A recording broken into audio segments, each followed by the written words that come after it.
Buenos días a todos, bienvenidos. Muchas gracias también por la puntualidad. Es un honor estar hoy aquí esta mañana. Espero aprender muchísimo de todos ustedes. Mi nombre es Cristina Villanueva, soy periodista. Actualmente conduzco los informativos de fin de semana en La Sexta, aparte de un programa dedicado a la Liga de Fútbol. Y si os parece, hoy vamos a empezar lo que es ya el tercer congreso de XBRL en España.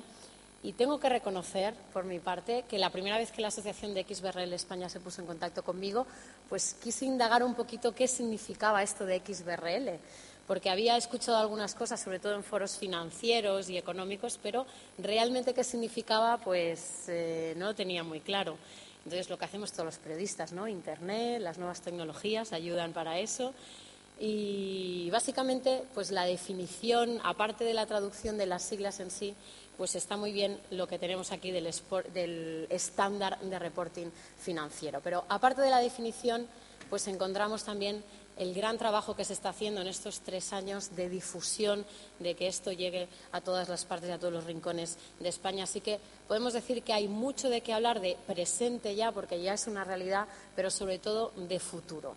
Y un poco estamos aquí todos juntos para hacer ese camino de futuro, que mejor que un foro tan lleno como está esta sala hoy aquí.